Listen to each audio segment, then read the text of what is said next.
যেন সংশোধন হয়ে যায়, ভালো হয়ে যায়, তারা যেন আমলদার হয়ে যায়, আল্লাহওয়ালা হয়ে যায়। এই জন্য আল্লাহ তাআলার কাছে দোয়া করতে হবে, নিজের জন্য দোয়া করতে হবে, পরিবার পরিজনের জন্য দোয়া করতে হবে, সন্তানদের জন্য দোয়া করতে হবে। আর তিনি বলেছেন, আমার তওবা হে আল্লাহ আপনি কবুল করুন এবং আমাকে আপনার নেক বান্দাদের অন্তর্ভুক্ত করিয়া দিন। বলেন সুবহানাল্লাহ। সম্মানিত উপস্থিতি, আমি কোরআন থেকে সূরাতুন নিসা 29, 30, 31 এই তিনটি আয়াত আপনাদের সামনে তেলাওয়াত করেছি। রাসূলুল্লাহ সাল্লাল্লাহু আলাইহি ওয়াসাল্লাম, সবাই বলেন সাল্লাল্লাহু আলাইহি ওয়াসাল্লাম, বিশ্বনবী সাল্লাল্লাহু আলাইহি ওয়াসাল্লামের পবিত্র জবান থেকে যে সমস্ত কথাবার্তাগুলি বের হয়েছে হাদিস রূপে, সেই হাদিস থেকে অসংখ্য হাদিস, অগণিত হাদিস থেকে একটি পবিত্র হাদিস আপনাদের সামনে আমি তেলাওয়াত করেছি। অল্প সময়ের মধ্যে এই আয়াত এবং হাদিসের উপরে কিছু কথা বলার চেষ্টা করব। আল্লাহ পাক রব্বুল আলামিনের কাছে তৌফিক চাই, আপনাদের কাছে দোয়া চাই। আল্লাহ পাক যেন এমন কিছু কথাবার্তা বলার তৌফিক দান করেন যে কথাবার্তার মধ্যে আমার জন্য এবং আপনাদের জন্য, সকলের জন্য আল্লাহ পাক কল্যাণ রাখছেন। বলেন আমিন। আমরা একটু মনোযোগ সহকারে কথাগুলি শোনার চেষ্টা করব। সময় যেহেতু সংক্ষেপ, অল্প সময়, এই জন্য সরাসরি কোরআন থেকে এবং হাদিসের শব্দগুলি থেকে কিছু কথা বলার চেষ্টা করব। আমরা আমলের নিয়তে শুনবো ইনশাআল্লাহ। শুনবো তো? আমলের নিয়তে শুনবো, অন্যের কাছে পৌঁছানোর নিয়তে শুনবো। রাসূল সাল্লাল্লাহু আলাইহি ওয়াসাল্লাম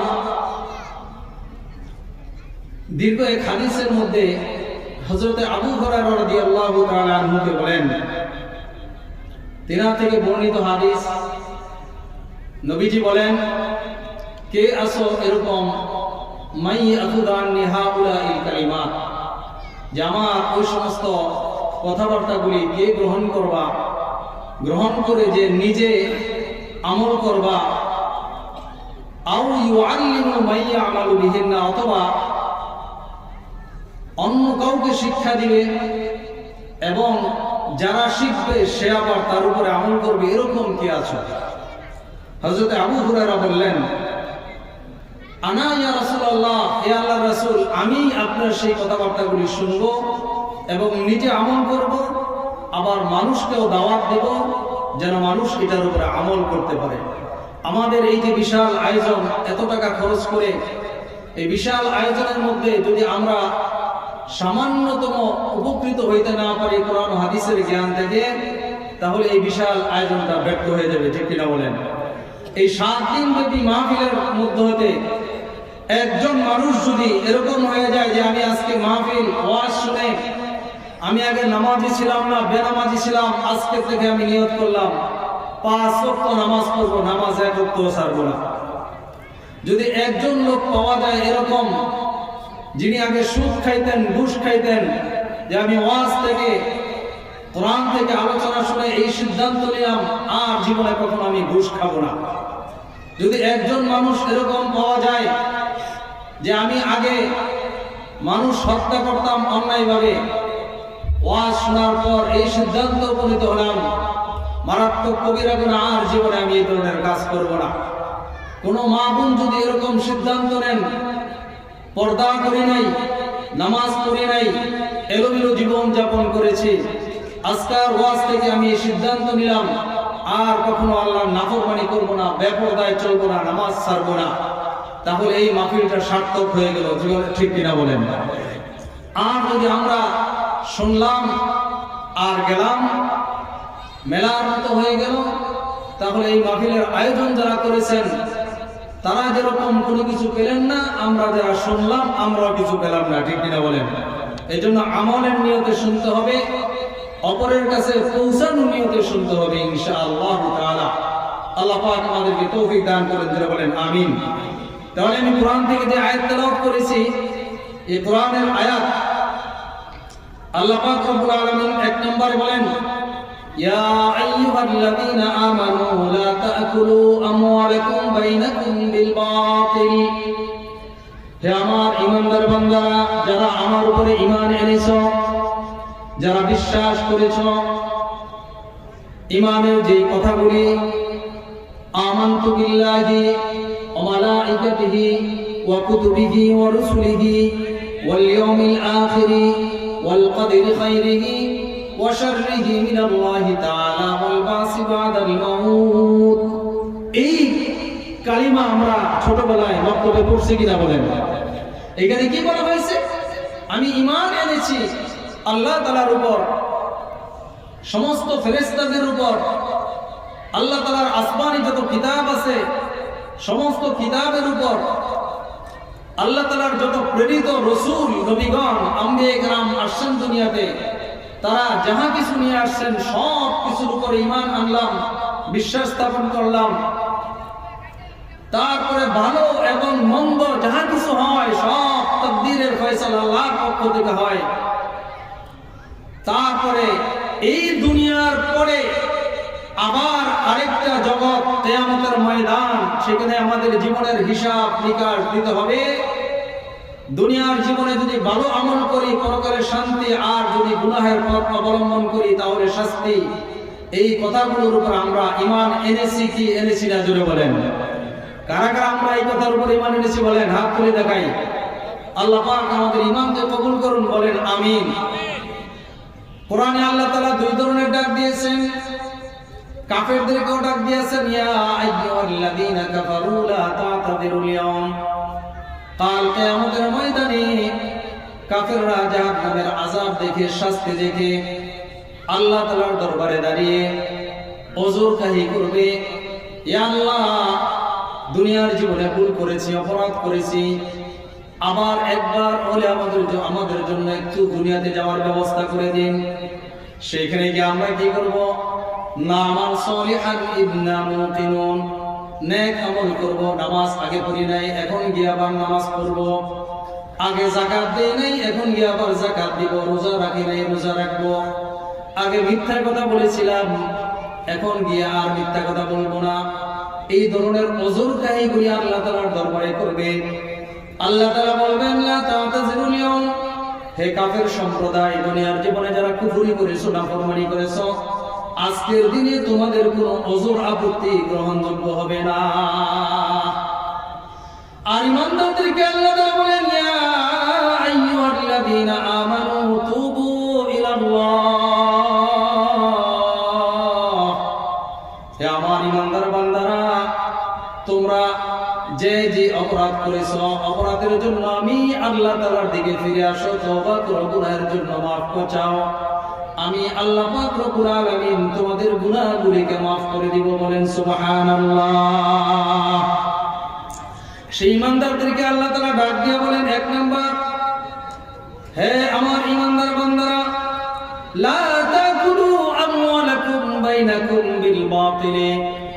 দুনিয়ার জীবনে তোমরা যে মাল কামাই করো, যে সম্পদ খাও, যে অর্থ উপার্জন করো, এই অর্থ উপার্জন করার একটা নীতিমালা আল্লাহ পাক এই আয়াতে বলে দিয়েছেন। অর্থ উপার্জনের, অন্যের মাল নিজের জন্য হালাল করার পদ্ধতি আল্লাহ পাক বলে দিয়েছেন। এক নাম্বার হচ্ছে, লা তা'কুলু আমওয়ালাকুম বাইনাকুম বিল বাতিল। আমার ঈমানদার বান্দারা, তোমরা একে অপরের মাল অন্যায়ভাবে আত্মসাৎ করো না, অন্যায়ভাবে খেও না। কিভাবে খেও না বলেন? অন্যায়ভাবে খেও না। কাদেরকে ডাক দিয়া বলছেন, জোরে বলেন? ঈমানদারদেরকে ডাক দিয়া বলেছেন। আল্লাহ তাআলা বলেছেন, হে আমার ঈমানদার বান্দারা, তোমরা কিন্তু একে অপরের মাল সম্পদ অন্যায়ভাবে গ্রাস করো না, অন্যায়ভাবে খেও না। ইল্লা আন তাকুনা তিজারাতান আন তারাদিন মিনকুম। অন্যের মাল খাওয়ার পদ্ধতি এক নাম্বার হচ্ছে আপোষে, রেজামন্দির মাধ্যমে, আলোচনার ভিত্তিতে, ব্যবসার মাধ্যমে যদি তোমরা লাভ করো, তাহলে সেই মাল তোমাদের জন্য হালাল। অন্যের মাল নিজের জন্য। হালাল হওয়ার পদ্ধতি হচ্ছে ব্যবসার মাধ্যমে। কিসের মাধ্যমে বলেন? আর একটা পদ্ধতি হচ্ছে অন্য কেউ যদি আপনাকে তার সম্পদ থেকে খুশি মনে হাদিয়া দেয়। কি দেয় বলেন? হাদিয়া দেয়, দান করে, সদকা করে। যে সমস্ত মালগুলি অন্য মানুষ আপনাকে আমাকে হালাল পন্থায় রেজামন্দি অনুযায়ী গিফট করলো, হাদিয়া দিল, এটাও বান্দার জন্য হালাল। তাহলে সংক্ষেপে কথা বলি, অন্যের মাল নিজের জন্য হালাল হওয়ার দুইটা পদ্ধতি। কয়টা পদ্ধতি বলেন? দুইটা পদ্ধতি। এক নাম্বার হচ্ছে আপোষে ব্যবসার মাধ্যমে। দ্বিতীয় নাম্বার হচ্ছে সে যদি রাজি খুশি হইয়া ইচ্ছাকৃতভাবে আপনাকে হাদিয়া দেয়, গিফট করে বা অন্য কোনোভাবে যদি দান করে, তাহলে সেটা আপনার জন্য হালাল। তারপরে আল্লাহ তাআলা বলেন দ্বিতীয় নাম্বার কাজ তোমরা করো না। এক নাম্বার কাজ অন্যের মাল অন্যায়ভাবে খেও না, অন্যের মাল আত্মসাৎ করো না। দ্বিতীয় নাম্বার হচ্ছে ওয়ালা তাকতুলু আনফুসাকুম। হে ঈমানদার বান্দারা, যারা ঈমান এনেছো, যারা বিশ্বাস স্থাপন করেছো, তোমরা কেউ একে অপরকে, কোনো মানুষকে অন্যায়ভাবে হত্যা করবা না এবং নিজেও আত্মহত্যা করবা না। তাকতুলুন কতল করা তিনটা অর্থ লেখা হয়েছে। এক নাম্বার হচ্ছে আত্মহত্যা করা নিজে। এক নাম্বার কি বলেন? আত্মহত্যা করা। দ্বিতীয় নাম্বার কোন মানুষকে হত্যা করা। তৃতীয় নাম্বার লেখা হয়েছে এমন কোন আমল করো না যে আমলের কারণে তোমার দুনিয়া এবং আখিরাতের জীবন বরবাদ হয়ে যায়। এটাও এক প্রকার হত্যার শামিল। এই হচ্ছে দুই নাম্বার। তারপরে আল্লাহ তাআলা বলেন ওমাই ইয়াফআল যালিকা উদওয়ানান ওয়া যুলমান ফাসাওফা নুসলিহি নারা। যে মানুষ উল্লেখিত কাজগুলি করবে, সীমা অতিক্রম করবে, জুলুম করবে, অন্যায়ভাবে কারো মাল আত্মসাৎ করবে, অন্যায়ভাবে কোন মানুষকে হত্যা করবে, আল্লাহ পাক রব্বুল আলামিন বলেন ফাসাওফা নুসলিহি নারা। ওই মানুষটা অতি সত্বর জাহান্নামে প্রবেশ করবে। বলেন নাউজুবিল্লাহ। এই কথাগুলি কার বলতেছি বলেন? আল্লাহর কথা বলতেছি। মুসলমানদেরকে, ঈমানদারদেরকে আল্লাহ পাক ডাক দিয়ে বলেছেন তোমরা এই কাজ করো না। যদি এই কাজ করো তাহলে তোমরা অতি সত্বর জাহান্নামের মধ্যে প্রবেশ করবা। যেই কথাগুলি আল্লাহ তাআলা বলেছেন, যে পাপের কথাগুলি বলেছেন, এই পাপগুলি সাধারণ কোন পাপ নাকি মারাত্মক পাপ? বলেন তো। মারাত্মক পাপ। এই পাপগুলি কিন্তু আমাদের মধ্যে সচরাচর সকলেই আমরা নামাজ পড়ি, রোজা রাখি, মুসলমান ঈমানদার পরিচয় দেই, কিন্তু অন্যের মাল আমরা অন্যায়ভাবে আত্মসাৎ করি কি করি না? জোরে বলেন। মুসলমানরা করে কি করে না? অন্যায়ভাবে মুসলমান একে অপরকে হত্যা করে কি করে না? বলেন। এই ধরনের অপরাধ মানুষ করে কি করে না? জোরে বলেন। করে।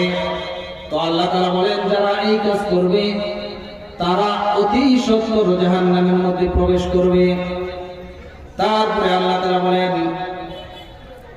ইন তাজতানিবু কাবাইরা মা তুনহাউনা আনহু নুকাফির আনকুম সাইয়্যাতিকুম ওয়া নুদখিলকুম মুদখালান কারীমা।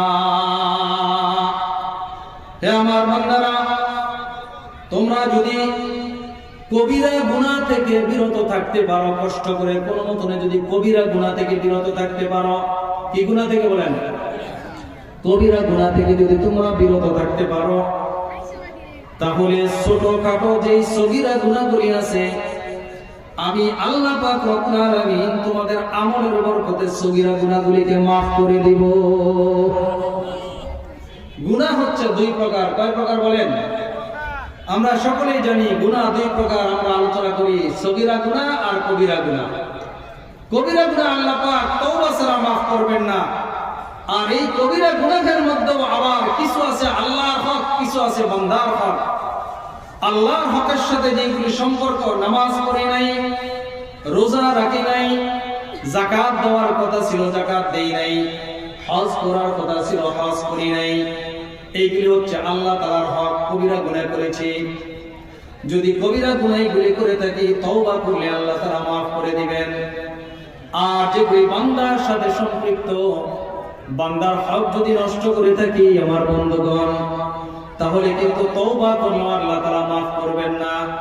যতক্ষণ পর্যন্ত যার হক নষ্ট করেছি তার হক যতক্ষণ পর্যন্ত আদায় না করব, ততক্ষণ পর্যন্ত আমার আল্লাহ পাক রব্বুল আলামিন আমাদেরকে ক্ষমা করবেন না। জোরে বলেন নাউজুবিল্লাহ। এই জন্য আমার ভাইয়েরা,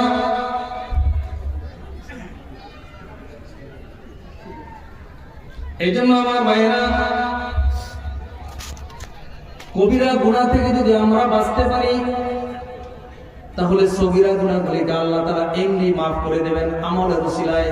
আমরা বয়ানে শুনি না যে নামাজের মাধ্যমে, এই আমলের মাধ্যমে, ওই আমলের মাধ্যমে গুনাহ মাফ হয়ে যায়, আমরা শুনি না আলোচনা? ওই গুনাহগুলি সগীরা গুনাহ মাফ হবে। এখন কবিরা গুনাহ কাকে বলা হয়? কবিরা গুনাহ বিভিন্ন বর্ণনায় বিভিন্ন ধরনের লেখা হয়েছে। আমি আপনাদের সামনে যে হাদিস তেলাওয়াত করেছি, এই হাদিসের মধ্যে রাসূলুল্লাহ সাল্লাল্লাহু আলাইহি ওয়াসাল্লাম 7টা কবিরা গুনাহর কথা উল্লেখ করেছেন। কয়টা কবিরা গুনাহর কথা বলেন? কয়টা? একটু কথাবার্তা বললেন। আমি আলোচনা করব অল্প সময়। 7টা কবিরা গুনাহর কথা বলেছেন। এরকম 7টা গুনাহ, যে 7টা গুনাহ নবীজি বলেছেন, ইজতানিবুস সাবাল মুবিকাত, হে আমার উম্মতেরা, ধ্বংসাত্মক 7টি পাপ থেকে তোমরা বিরত থাকো। কয়টা পাপ বলেন? 7টা ধ্বংসাত্মক পাপ। এমন 7টা পাপ যেগুলি কোনো মানুষ যদি করে তাহলে তার জীবনটাই ধ্বংস হয়ে যাবে। নবীজির এই কথাটা আপনারা বিশ্বাস করেন কি করেন না বলেন? নবীজির কোনো কথা মিথ্যা আছে? নবীজি যেমন মিথ্যা কথা বলেছেন, নবীজি এমন একজন মানুষ, আমার বন্ধুগণ, এমন একজন নেতা যিনি জীবনে কখনো মিথ্যা কথা বলেন নাই, মিথ্যার কোনো আশ্রয় নেন নাই। এমন সত্যবাদী যাহার কারণে সমকালীন সমস্ত কাফেররা, নবীজির দুশমনরা পর্যন্ত নবীজিকে আল আমিন, বিশ্বাসী বলে উপাধি দিয়েছেন। বলেন সুবহানাল্লাহ। এটা কি আমাদের দেশের নেতার মতো নাকি যে তার কর্মীদের সাথে একরকম কথা বললো আবার কাজে সেটা পরিণত করলো না? এরকম নাকি আমাদের নেতা? কি এরকম? বিশ্বনবী সাল্লাল্লাহু আলাইহি ওয়াসাল্লাম এমন একজন নেতা যিনি যাহা বলেন তাহা করেন, যাহা করেন না তা জীবনেও তিনি কোনদিন বলেন না। ঠিক কিনা বলেন? আর আমাদের দেশের নেতাদের অবস্থা হলো যাহা করে তাহা বলে না, আর যাহা বলে তাহা তারা করে না। ঠিক কিনা বলেন? একটি ঘটনা শুনুন। নবী সাল্লাল্লাহু আলাইহি ওয়াসাল্লাম কেমন মহব্বত করতেন উম্মতদেরকে, কেমন নেতা ছিলেন। প্রিয় নবী সাল্লাল্লাহু আলাইহি ওয়াসাল্লাম বলেন, প্রত্যেকটা নবীকে আল্লাহ পাক রব্বুল আলামিন পার্সোনাল একটা দোয়া করার জন্য অনুমতি দিয়েছেন, যেই দোয়াটা আল্লাহ পাক রব্বুল আলামিন কবুল করবেন। বলেন সুবহানাল্লাহ। লিকুল্লি নাবিয়্যিন দাওয়াতুন মুস্তাজাবাতুন ফাতাআজ্জালা কুল্লু নাবিয়্যিন দাওয়াতুহা ওয়া ইন্নী ইখতাবাতু দাওয়াতি শাফাআতান লিউম্মতি ইলা ইয়াউমিল কিয়ামাহ। বলেন আল্লাহু আকবার। নবীজি বলেন, পৃথিবীতে যত নবী এসেছে, যত পয়গম্বর এসেছে, প্রত্যেকটা পয়গম্বর দুনিয়ার জীবনে এরকম একটা সুযোগ লাভ করেছেন আল্লাহর পক্ষ থেকে। আল্লাহ তাআলা বলেছেন, হে আমার পয়গম্বর, তুমি এমন একটা দোয়া করো পার্সোনাল, যে দোয়াটা আমি তোমার জন্য কবুল করে নেব। প্রত্যেক নবী সেই দোয়া দুনিয়ার জীবনে কবুল করার জন্য আল্লাহ তাআলার কাছে বলে দিয়েছেন, আল্লাহ কবুল করে নিয়েছেন। কিন্তু আমাদের নবী, প্রিয় নবী সাল্লাল্লাহু আলাইহি ওয়াসাল্লাম বলেন, ইখতাবাতু দাওয়াতি, আমি আমার সেই পার্সোনাল দোয়াটা না করে স্টকে জমা করে রেখেছি। কি জন্য রেখেছি? নবীজি বলেন, শাফাআতান লিউম্মতি ইলা ইয়াউমিল কিয়ামাহ, হে আমার উম্মতেরা, কাল কিয়ামতের ময়দানে আমি সেই দোয়াটা আমার উম্মতের জন্য করব, বলেন সুবহানাল্লাহ। ওয়া ইন্নী ইখতাবাতু দাওয়াতি, আমি এই দোয়াটা রেখে দিয়েছি আমার উম্মতের সুপারিশের জন্য। আমার উম্মত কাল কিয়ামতের ময়দানে যখন বিপদে পড়বে, হাসরের ময়দানে বিপদে পড়বে, ফুলসিরাতের কোলে বিপদে পড়বে, তারাজুই আমাল মিজানের পাল্লার কাছে বিপদে পড়ে যাবে, আমি আল্লাহ পাক রব্বুল আলামিনের দরবারে সেই দোয়াটা কিয়ামতের ময়দানে করব। নবীজি বলেন, নাইলাতুন ইনশাআল্লাহু মান মাতা ওয়া লাম ইউশরিক বিল্লাহি শাইআন, আমার সেই দোয়াটা প্রত্যেকটা উম্মতের জন্য কার্যকরী হবে, শুধু যারা দুনিয়ার জীবনে শিরিক করেছে তাদের জন্য কবুল হবে না। সেই নবীজি কিয়ামতের ময়দানে হযরত আনাস রাদিয়াল্লাহু তাআলা দুনিয়ার জীবনে একবার নবীজিকে বলেছেন, হে আল্লাহর রাসূল, কাল কিয়ামতের ময়দানে মানুষ যখন বিপদে পড়বে, ওগো আল্লাহর রাসূল, আপনি আমার জন্য পার্সোনাল ভাবে একটু আল্লাহর দরবারে সুপারিশ করবেন। নবীজি বলেন, আনাস রে, আমি তোর জন্য সুপারিশ করব, তোকে আশ্বস্ত করলাম, তুমি আশায় থাকো কিয়ামতের ময়দানে আমি তোমার জন্য সেই সুপারিশ করব আল্লাহর দরবারে পার্সোনাল ভাবে।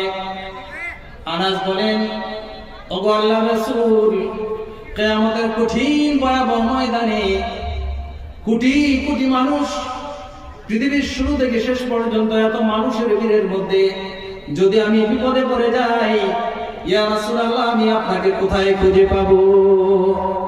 আল্লাহর হাবিব বলেন, আনাস, তুমি আমাকে তিনটি জায়গার মধ্যে পাইবা। কয় জায়গার মধ্যে বলেন? তিন জায়গার মধ্যে পাইবা।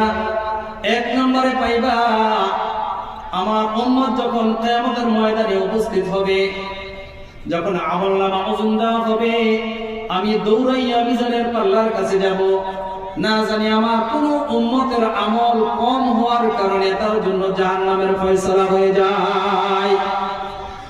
আমি আমার উম্মতের জন্য মিজানের পাল্লায় গিয়ে আল্লাহর দরবারে সিজদায় লুটিয়ে পড়ব, আল্লাহ পাক রব্বুল আলামিনের কাছে বলবো যেন আল্লাহ পাক আমার উম্মতকে আমলনামা হালকা হওয়ার কারণে যে বিপদে পড়বে, সেই বিপদ থেকে যেন আমার উম্মতকে আল্লাহ পাক মুক্তি দান করেন।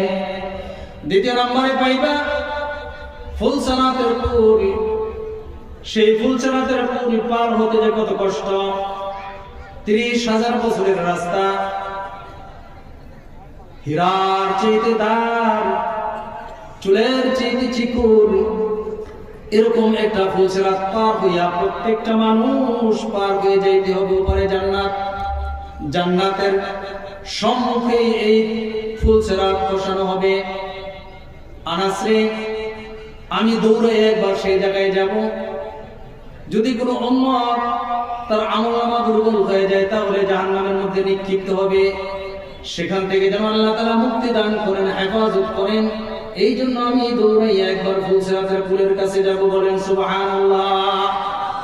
আনাস, 3 নম্বরে আমাকে পাইবা হাউজে কাউসারের কাছে। কিয়ামতের ময়দানে কঠিন ভয়াবহ অবস্থা, সূর্যটা 1 হাত নিচে নেমে যাবে, সেই জায়গার মধ্যে মানুষ পানির তৃষ্ণায় পিপাসার্ত হয়ে কলিজা ছিঁড়ে যাবে, কলিজা ফেটে যাবে, গামের সাগরে হাবুডুবু খাবে। কঠিন মুহূর্তের মধ্যে আমি আমার উম্মতদেরকে পেয়ালাকে নিজ হাতে পানি পান করাবো, বলেন সুবহানাল্লাহ। আনাস রে, সেই পানি একবার যে ব্যক্তি পান করবি, জান্নাতে পৌঁছার আগ পর্যন্ত তার আর কোনো তৃষ্ণার ভাব হবে না, বলেন সুবহানাল্লাহ। সেই নবীজি জোরে বলেন, কথা সত্য বলছেন নাকি মিথ্যা বলছেন? সত্য বলছেন না মিথ্যা বলছেন? সত্য বলছেন। কিন্তু আমাদের দুনিয়ার নেতাদের অবস্থা হচ্ছে কর্মীদেরকে পাপ কাজের মধ্যে লিপ্ত করে দিয়ে আশ্বাস দেওয়া হয়, তুমি কোনো চিন্তা করো না, তোমার কোনো টেনশন নাই, আমি তোমার পাশে আছি। জোরে বলেন ঠিক কিনা? কিন্তু যখন সকল আছে, সময় যখন চলে আসে, বিপদে যখন পড়ে যায়, কোন কর্মীর কথা মনে থাকে না, নিজের চিন্তায় কোথায় বাগে জনগণ জানে না। জোরে বলেন ঠিক কিনা? এই জন্য আমার ভাইরা, যে প্রিয় নবী যে মুহাম্মদ, যিনি এমন নেতা দুনিয়াতেও ভুলেন নাই, কিয়ামতের ময়দানও ভুলবেন না, সেই নবীজির কথা মানার দরকার আছে না নাই জোরে বলেন? দরকার আছে না নাই জোরে বলেন? অবশ্যই মানতে হবে। নবীজি বলেন কুল্লু উম্মতি ইয়াদখুলুনা জান্নাতা ইল্লা মান আবা। কিলা মান আবা ইয়া রাসূলুল্লাহ? মান আতানি দাখালা জান্নাহ ওয়া মান আসানি ফাকাদ আবা। নবীজি বলেন আমার প্রত্যেকটা উম্মত জান্নাতে প্রবেশ করবে, কিন্তু যে ব্যক্তি জান্নাতে প্রবেশ করতে অস্বীকৃতি জানাবে সেই মানুষটা জান্নাতে প্রবেশ করতে পারবে না। সাহাবায়ে কেরাম জিজ্ঞেস করলেন মান আবা ইয়া রাসূলুল্লাহ, এরকম কোন পাগল আছে নাকি দুনিয়াতে জান্নাতে প্রবেশ করবে না, জান্নাতে যাইতে চাবে না, এরকম কোন মানুষ দুনিয়াতে আসেনি? জোরে বলেন তো আছে? জান্নাতে প্রবেশ করবে না, করতে চায় না, জান্নাতে যাইতে চায় না, এরকম কোন মানুষ আছে দুনিয়াতে? নাই।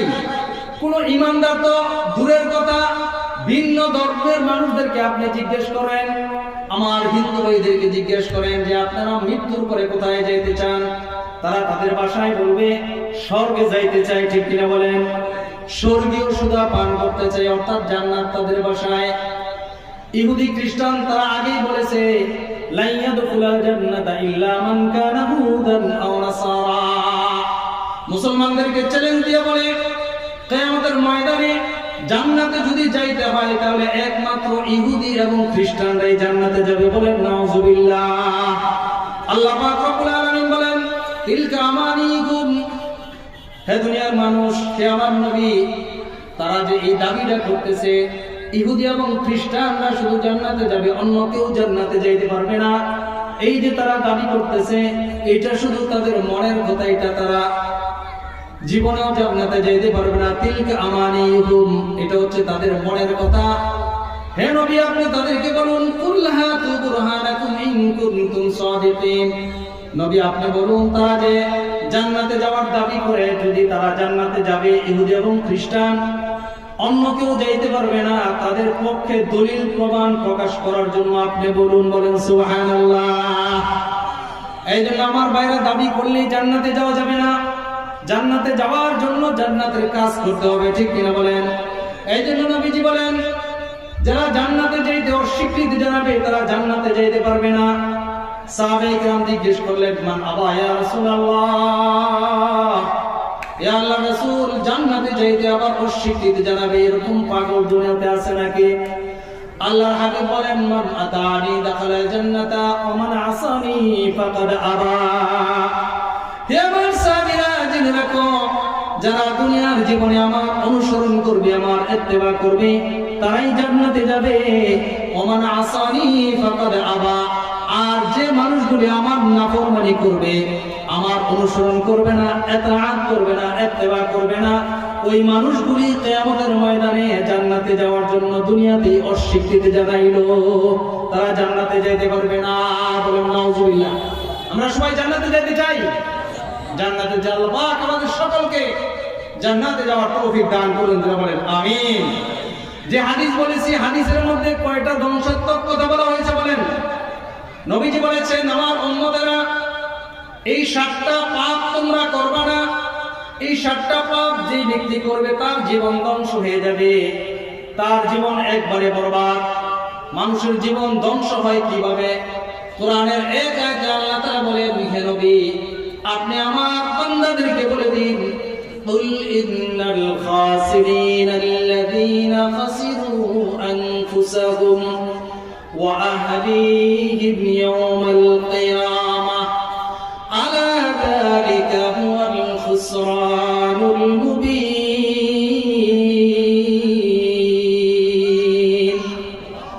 নবী আপনি বলে দিন দুনিয়ার জীবনে যে সমস্ত মানুষগুলি আছে তাদেরকে একটু বলে দিন কিয়ামতের ময়দানে ওই সমস্ত মানুষগুলি সবচেয়ে খুব বেশি ক্ষতিগ্রস্ত হবে। আল্লাযীনা খাসিরু আনফুসাহুম ওয়া আহলিহিম ইয়াওমাল কিয়ামাহ। কিয়ামতের ময়দানে যে ব্যক্তি নিজে এবং তার পরিবার পরিজন জাহান্নাম থেকে বাঁচতে পারবে না, এটা হচ্ছে চূড়ান্ত ক্ষতি, চূড়ান্ত ধ্বংস। জোরে বলেন ঠিক কিনা?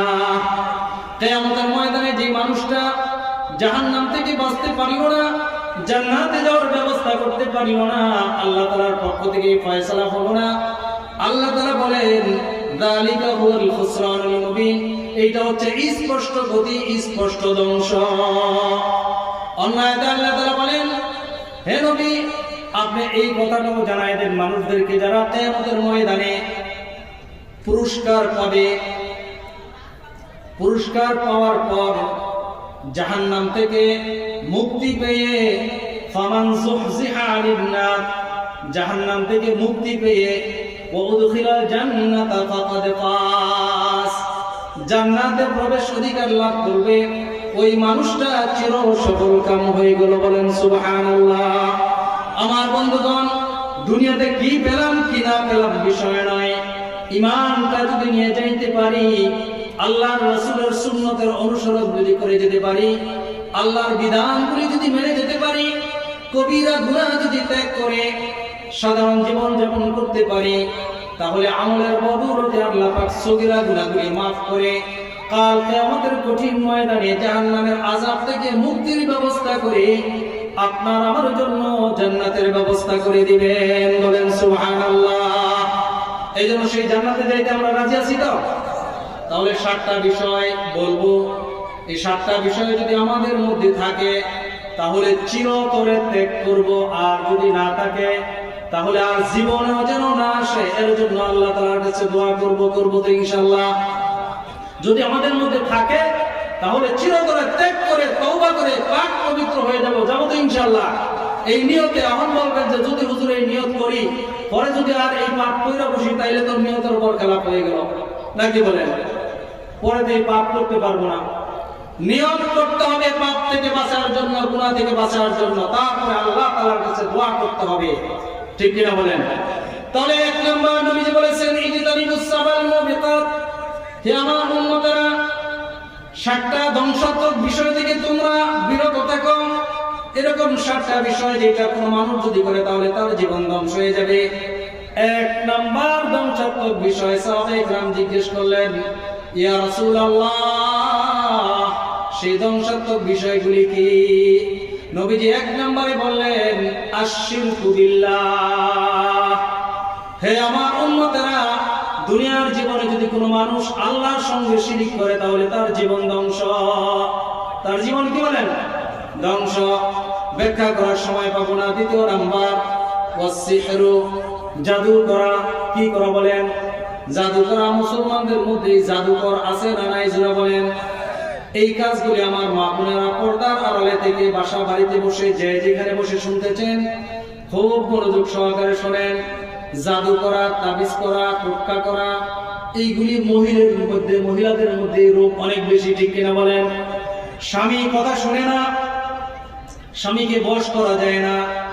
মেয়ের জামাই কথা শুনে না, মেয়ের জামাই বাবার কথা শুনে, মায়ের কথা শুনে, বোনদেরকে দেখাশোনা করে, আমার মেয়েকে গুরুত্ব দেয় না। মেয়েও চিন্তা করে আমার স্বামী আমাকে গুরুত্ব দেয় না। চিন্তা ভাবনা করে মা যায় কবিরাজের কাছে টোটকা আনার জন্য মেয়েটার স্বামীকে যেন বশ করা যায়, জোরে বলেন ঠিক কিনা? অনেক লম্বা আলোচনা করা যাবে না। তাহলে 2 নাম্বার হচ্ছে সেহের বা জাদু।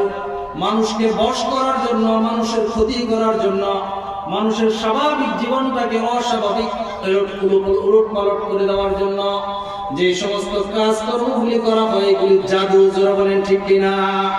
নবীজি বলেছেন আমার উম্মতেরা, কোন মানুষ যদি এই জাদুতে বিশ্বাস করে, এই জাদুর আমল যদি করে, কি সেহের করে, তাহলে তার জীবন ধ্বংস, তার জীবনের কোন নেক আমল আল্লাহর দরবারে কবুল হবে না।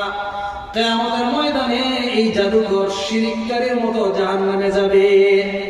3 নাম্বার ওয়াকাতুন নাফসাল্লাতী হারামাল্লাহু ইল্লা বিল হক। হে আমার ভাইয়েরা, খুব মনোযোগ সহকারে শুনবেন।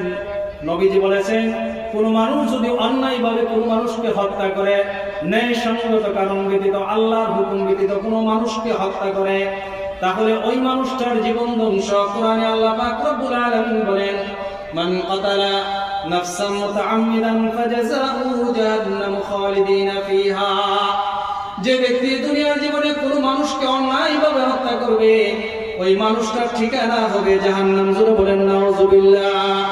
আমার বন্ধুগণ, যতই নামাজ পড়েন, ঘুম থেকে উঠে যতই তাহাজ্জুদ পড়েন, যতই যায় নামাজ পড়েন, কোরআন তেলাওয়াত করেন না কেন, যতই আল্লাহ পাকের তাসবিহ তাহলিল পাঠ করেন না কেন, মক্কাতে আপনি যাইতে যদি আপনার পার্সোনাল বিমান দিয়ে যদি আপনি প্রতিদিন মক্কার ঘর জিয়ারত করেন, কাবা তওয়াফ করেন, মদিনাতে যদি আপনি নবীজির রওজা জিয়ারত করেন, আপনি যদি কোনো মানুষকে অন্যায়ভাবে হত্যা করেন, তাহলে আপনার ঠিকানা হচ্ছে জাহান্নাম। জোরে বলেন ঠিক কিনা? মানুষ হত্যা করা এটা কি সাধারণ কোনো পাপ নাকি অসাধারণ পাপ? যারা এই হত্যা করেছে বিগত দিনের মধ্যে, তাদের ঠিকানা কোরআন অনুযায়ী, হাদিস অনুযায়ী জাহান্নাম। নবীজি বলেছেন তাদের জীবন ধ্বংস। আল্লাহর হাবিব সাল্লাল্লাহু আলাইহি ওয়াসাল্লাম 4 নাম্বার পাপের কথা যেটা বলেছেন, ওয়া আকলুর রিবা, সুদ খাওয়া, ঘুষ খাওয়া। কি খাওয়া বলেন? একটু বললেন জোরে। আপনি মনে করবেন যে আমি খাই, আমি কিভাবে করি, হ্যাঁ আমি এই পাপের সাথে জড়িত। একটু জোরে বললেন, জোরে বললে শয়তান দূর হইব। 4 নাম্বার পাপ কি? সুদ খাওয়া। কি খাওয়া বলেন? সুদ খাওয়া, ঘুষ খাওয়া। নবীজি বলেছেন ইজতানিবুস সাবআল মুবিকাত, 7টি ধ্বংসাত্মক পাপের মধ্যে একটি পাপ হচ্ছে সুদ খাওয়া, ঘুষ খাওয়া।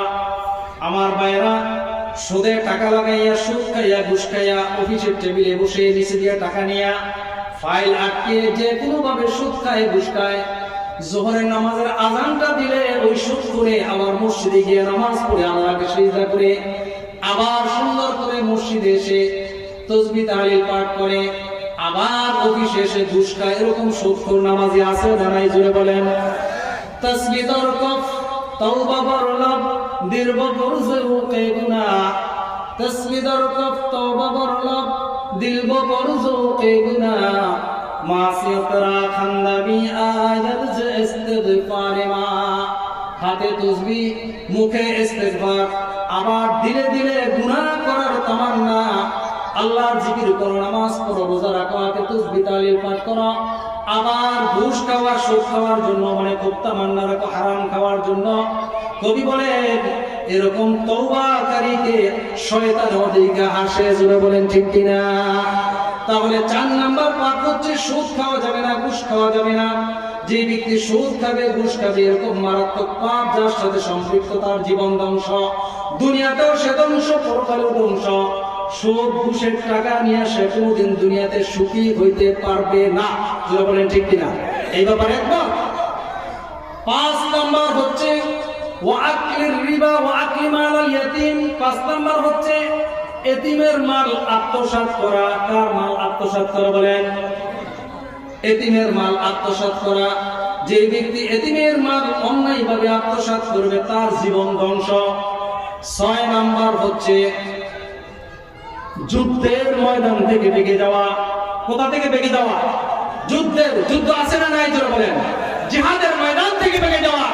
মুসলমান অমুসলিম দ্বীন ইসলাম কায়েম করার জন্য, আল্লাহর জমিনে আল্লাহর দ্বীন প্রতিষ্ঠা করার জন্য যখন যুদ্ধের ডাক আসবে, সেই ময়দান থেকে কোনো মানুষ যদি পালিয়ে পিছপা হয় তাহলে তার জীবন ধ্বংস। করে বলেন নাউজুবিল্লাহ। যুদ্ধের জন্য প্রস্তুত থাকতে হবে মুসলমান, ঠিক কিনা বলেন? যার অন্তরে যুদ্ধের তামান্না নাই সে মুনাফিকি জীবন যাপন করবে, ঠিক কিনা বলেন?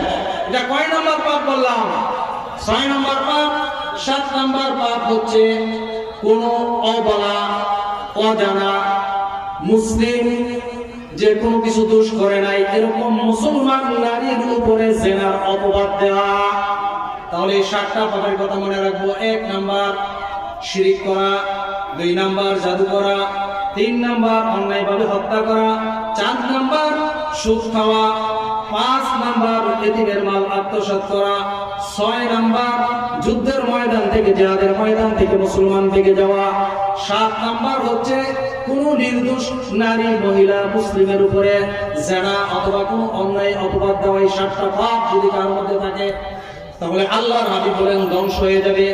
আল্লাহ পাক আমাদের সকলকে এই কথাগুলির উপরে ধ্বংসাত্মক পাপ থেকে বেঁচে থেকে আল্লাহ তাআলার ফরমাবরদার বান্দা হিসেবে দুনিয়ার জীবন যাপন করার তৌফিক দান করুন। যারা বলেন আমিন। ওয়া আখিরু দাওয়ানা আলহামদুলিল্লাহি রাব্বিল আলামিন। আসসালামু আলাইকুম ওয়া রাহমাতুল্লাহ।